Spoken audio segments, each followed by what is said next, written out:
Get ready for it.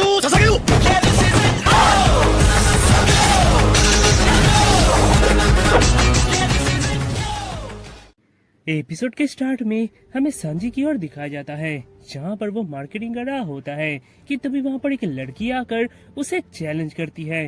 वो उसे बताती है कि वो ईस्ट ब्लू का नंबर 1 कुक बनना चाहती है। उसने ईस्ट ब्लू के सभी अच्छे कुक को हरा दिया है और अब बस सांजी ही बचा हुआ है, और अगर उसने सांजी को हरा दिया तो वो ईस्ट ब्लू की नंबर 1 कुक बन जाएगी। यह कहकर वो सांजी को बोलती है कि अगर उसमें दम है तो वो उसका चैलेंज स्वीकार करे और लगभग 2 बजे वो मार्केट के करीब आ जाए, क्योंकि वहाँ पर एक कंपटीशन होने वाला है कुकिंग का। इधर यह सुनकर सांजी उस पर ज्यादा इंटरेस्ट नहीं दिखाता, क्योंकि सांजी को ईस्ट ब्लू का नंबर 1 कुक बनने का कोई शौक नहीं होता और वो अपना मार्केटिंग जारी रखता है। इधर तभी वो एक मछली बाजार में आता है कुछ मछलियाँ खरीदने के लिए, और तभी वहाँ पर वो भीड़ देखकर वो वहाँ पर जाता है और तभी उसका नजर उस अनोखी मछली के ऊपर जाता है। उसे देखते ही सांजी एकदम से हैरान हो जाता है और अपने बचपन के बारे में सोचने लगता है कि जब वो बच्चा था तब उसे लगता था कि ये मछली सिर्फ ऑयल ब्लू में ही पाई जाती है। इधर यह सब सोचकर सांजी उस मछली को खरीदने जाता है। यह सुनकर वो मछुआरा बोलता है, ओह, तो आपको ये मछली पसंद आई? आएगी भी कैसे नहीं, ये बहुत ही यूनिक मछली है। एक्चुअली ये मछली ईस्ट ब्लू में नहीं पाई जाती, पर हमारा लॉकडाउन आइलैंड ग्रैंडलैंड के इतना करीब होने के कारण कुछ मछलियाँ दूसरे समुद्र से भी इधर चली आती है, इसलिए हमें इस तरह की मछलियाँ यहाँ पर मिल जाती है। पर सच में ये मछली तो अजीब ही है, पर सॉरी, मैं इसे आपको नहीं बेच सकता। ये आज के कंपटीशन का प्राइज होने वाला है। क्या कहा? प्राइज? मैं कुछ समझा नहीं। लगता है आप इस आइलैंड में नए हो, इसलिए आपको पता नहीं है। हम साल में एक बार यहाँ पर एक कुकिंग का कंपटीशन करते हैं, और जो इसमें से जीतता है उसे ईस्ट ब्लू का नंबर 1 कुकिंग का खिताब दिया जाता है, और उसके साथ इस तरह के कुछ प्राइज दिए जाते हैं। अगर आपको सच में ये मछली चाहिए तो आप कंपटीशन में हिस्सा क्यों नहीं लेते? यह सुनकर सांजी ना चाहते हुए भी उस कंपटीशन में हिस्सा ले लेता है, और तभी वहाँ पर नामी और उसब उस भीड़ को देखकर वहाँ पर आ जाते हैं उस कंपटीशन को देखने के लिए। इधर वो कंपटीशन स्टार्ट हो जाता है और सभी बहुत ही फेमस कुक अपना डिलीशियस खाना बनाने लगते हैं, पर अंत में सांजी सबको बीट कर देता है। यह देखकर वो लड़की बोलती है, मैं अपने आप को माफ नहीं कर सकती कि मैंने सोचा कि मैं तुम्हें हरा सकती हूँ। पता है सांजी, मैं 10 साल से तुम्हें फॉलो कर रही हूँ। जब तुम बहुत ही छोटे थे मैं तुम्हारी तरह एक अच्छा कुक बनना चाहती थी, पर लगता है वो अचीव करने में मुझे अभी भी बहुत साल लगेंगे। ठीक है सांजी, आज तुम जीत गए, पर बहुत ही जल्द मैं तुम्हें हराने वाली हूँ और ईस्ट ब्लू का नंबर 1 कुक बनने वाली हूँ, याद रखना। यह कहकर वो वहाँ से चली जाती है, और इस तरह सांजी को वो बहुत ही यूनिक फिश मिल जाता है, और सांजी उसे बनाने के लिए अपने शिप की तरफ जा रहा होता है। इधर तभी नामी को वो वेदर कुछ ठीक नहीं लगता, और तभी वो उन्हें जल्दी जल्दी चलने को बोलती है।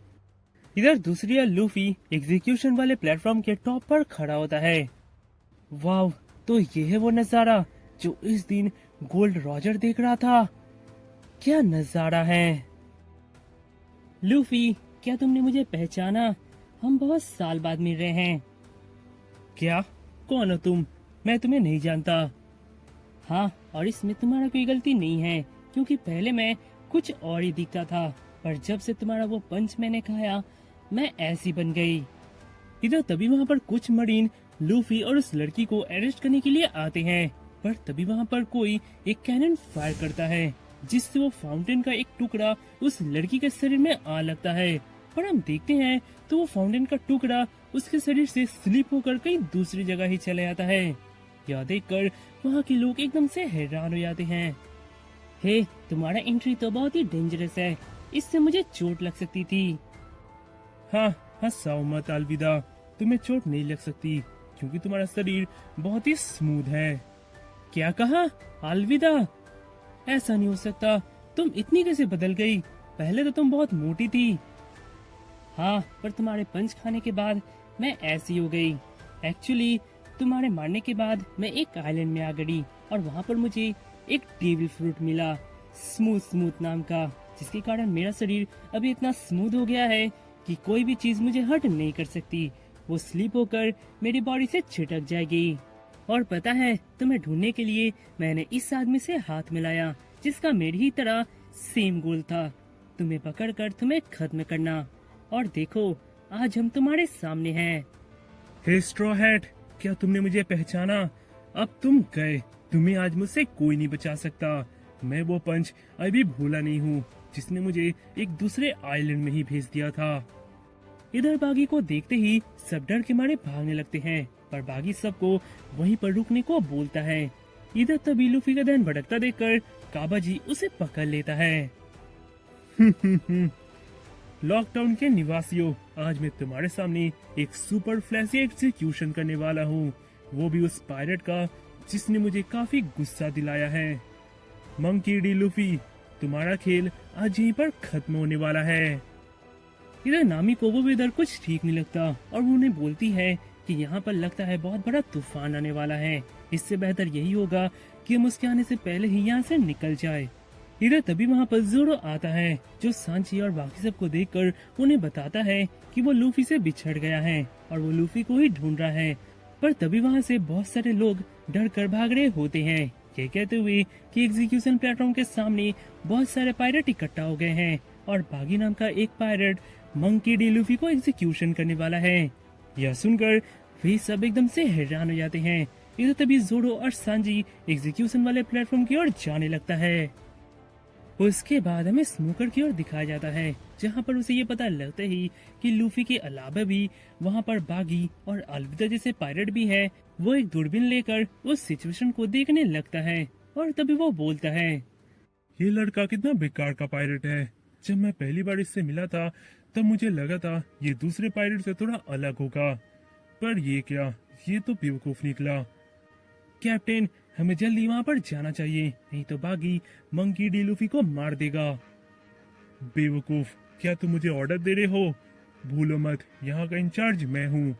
ये तो अच्छा ही है अगर बागी उस लड़के को मार दे, इससे हमारा प्रॉब्लम थोड़ा कम हो जाएगा। अगर एक पायरेट दूसरे पायरेट को मारे तो इसमें गलत क्या है? एक काम करो, बहुत सारे फोर्स को वहाँ पर भेजो और उनसे कहो मेरे ऑर्डर का इंतजार करे।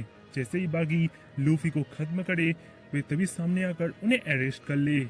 और हाँ, कुछ फोर्सेस को समुद्र के किनारे पर भेजो और उन्हें ऑर्डर दो, कोई भी पायरेट शिप देखते ही वे उन्हें डिस्ट्रॉय कर दे। इन पायरेट्स का खेल यहीं पर खत्म होने वाला है। मैं किसी को भी यहाँ से भागने नहीं दूंगा। इधर दूसरी ओर बागी लूफी का एग्जीक्यूशन करने वाला होता है। देख लो रबड़, जो मेरे साथ पंगा लेता है उसका क्या हालत होता है। तुम्हें तो खुश नसीब होना चाहिए कि मैं तुम्हारा एग्जीक्यूशन नेक्स्ट जगह कर रहा हूँ जहाँ पर गोल्ड रॉजर का एग्जीक्यूशन हुआ था। खुश रहो और मर जाओ। पर तभी वहाँ पर जोरो और संजय आ जाते हैं, जो बागी के आदमियों को पीट कर लूफी को बचाने के लिए जाने लगते हैं। पर तभी इधर बागी लूफी का एग्जीक्यूशन करने जाता है। हे जोरो, सांजी, उसब, नामी, मेरा सफर यहीं पर खत्म होता है। Good bye. यह देखकर वे सब एकदम से हैरान हो जाते हैं। पर तभी वहां पर एक जोर का बिजली चमकता है, जिससे वो एग्जीक्यूशन प्लेटफॉर्म में टूट जाता है और किसी तरह से लूफी बच जाता है।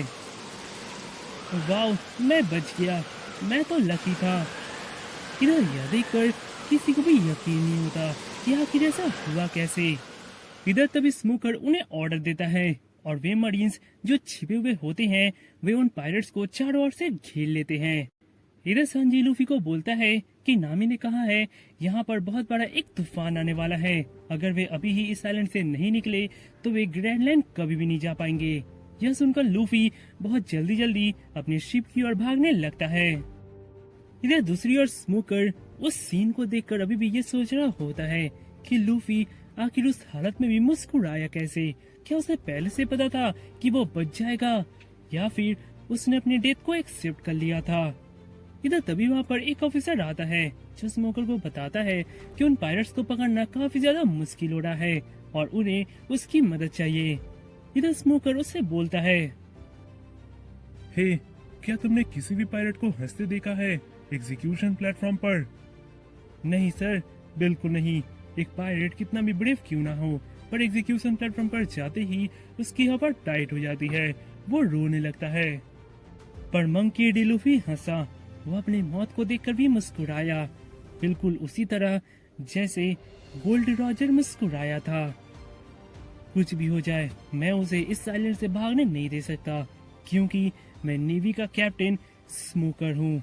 आज तक कोई भी पायरेट इस आइलैंड से भाग नहीं पाया है और आज भी नहीं पाएगा।